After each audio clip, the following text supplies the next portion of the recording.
Bonjour à tous, Louis-Philippe Dubé pour le Guide de l'auto. Aujourd'hui, je suis en Californie pour venir conduire un véhicule que je vous ai présenté il y a quelques mois déjà, là, le Mazda CX-70 2025.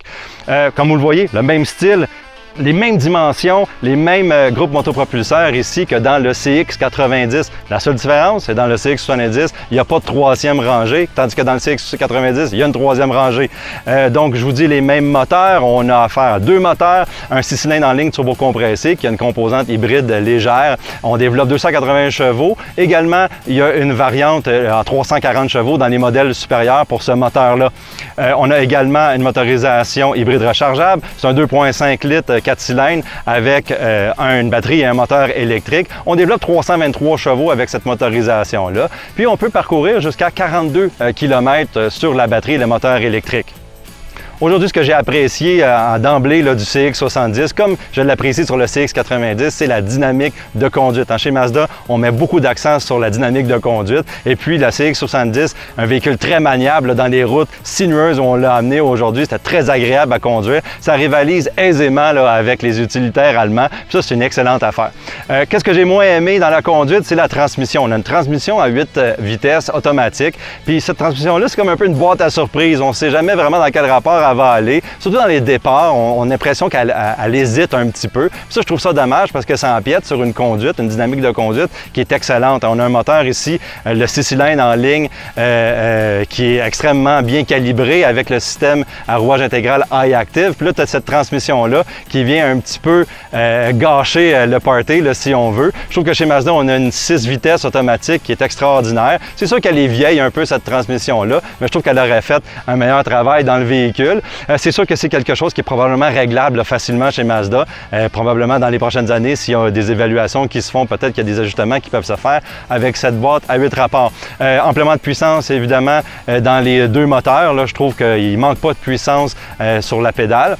C'est sûr que c'est un véhicule qui a plus d'espace à l'intérieur à cause du manque de la troisième rangée qui est absente. Fait que on le commercialise un peu chez Mazda comme un véhicule qui va plus être axé vers les gens qui font des activités plus que des gens qui transportent les enfants, etc.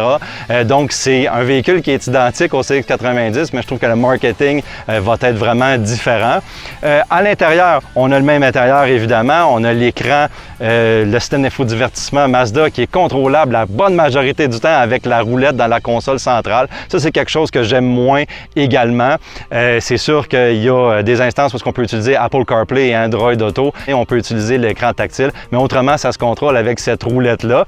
Mais ça, c'est pas mal le seul bémol dans l'habitacle parce que c'est un habitacle qui est extrêmement bien ficelé. Chez Mazda, comme on rivalise avec la maniabilité, on rivalise avec l'habitacle, avec les textures, les matériaux choisis. C'est extrêmement bien fait, très confortable également. Donc, côté tarification, on parle de 49 750 $ comme prix de départ pour la variante GSL avec le moteur 6 cylindres en ligne. Et puis, on monte jusqu'à 58 750 $ pour la variante avec le moteur hybride enfichable. Donc, on se demande tout le temps qu'est-ce qui vaut mieux, le CX-90, le CX-70, lequel qu'on devrait prendre. C'est sûr que si on regarde les variantes de base, on est quasiment 4 000 $ de plus cher dans le CX-70 versus le CX-90. Par contre, on commence avec la variante GSL dans le CX-70, qui est une variante mieux équipée. Donc, pour les véhicules à équipement égaux, là, on parle à peu près 1 000 $ de différence, 1 000 $ de moins pour le CX-70. Donc, c'est quoi la valeur de cette troisième rangée-là? C'est quelque chose à évaluer pour vous si vous devez faire ce choix-là. Donc, si vous voulez toutes les spécifications, les détails sur mon essai et puis également toutes les opinions de conduite sur le Mazda CX-70 2025, vous pouvez lire mon essai sur cette page. Merci d'avoir regardé la vidéo.